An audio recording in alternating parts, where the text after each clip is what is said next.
Good evening বন্ধুরা, সবাই কি করছো? আজকে তোমাদের সাথে ইভিনিংয়ে শেয়ার করতে চলে আসলাম যে আমি আজকে ধোসা খাচ্ছি।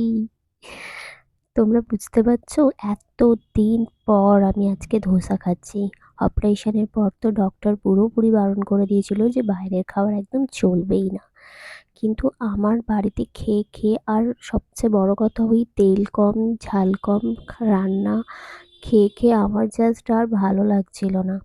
তাই আজকে বাবুকে, মানে আমার শ্বশুরমশাইকে বললাম, বাবু আমাকে একটু ধোসা এনে দেবে, আমি আজকের দিনটা খাবো, আবার এখন আর খাবো না।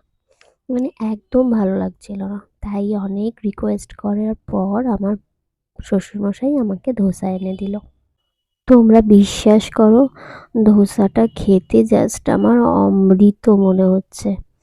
আর এমনিতেও ধোসাতে তো এমন কিছু থাকে না, হ্যাঁ খাওয়াই যেতে পারে, কিন্তু তাও ডক্টর যখন বারণ করেছে এখন কিছুদিন আমাকে বাইরের খাবারটা অ্যাভয়েড করতে হবে।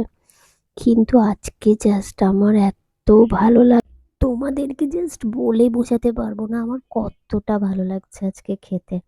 তোমরা জানো আমার কিছু প্রিয় খাবার, যেগুলো মানে আমি খেতে খুব ভালোবাসি, সেগুলোই ডক্টর আমাকে বারণ করেছে। যেমন কি ধরো ফুচকা, তারপরে হচ্ছে momo, chowmein, cold drinks, chips, Cadbury, তারপরে biryani, fried rice, chilli chicken, আরও বার্গার, তারপরে পিৎজা। মানে এইসব খাবারগুলো আমাকে একটুখানি কম খেতে বলেছে। একবারে খাবে না সেটা বলেনি, বলেছে মাসে একবার। মানে বেশ কিছুদিন এখন আমাকে এটাকে মেনে চলতে হবে, কারণ সদ্য সদ্য অপারেশনটা হয়েছে তো তাই জন্য। কিন্তু ধোসার কথা আমাকে বলেনি কিছু, কিন্তু তাও আমার বাড়ির লোক আমাকে খেতে দিচ্ছে না। তো আজকে আমি অনেক রিকোয়েস্ট করার পর তোমাদেরকে বললামই, এনে দিয়েছে। আর আমার জাস্ট আজকে এটা খেয়ে মনে হচ্ছে অমৃত খাচ্ছি, তো ভালো লাগছে। তো যাই হোক, আমি খুব শান্তিতে খুব তৃপ্তি করে খাবারটা খাচ্ছি।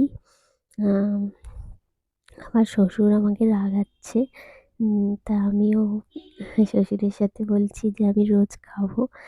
তো চলো, তোমাদের সাথে দেখা হচ্ছে নেক্সট ভিডিওতে। এখনকার মতো টাটা।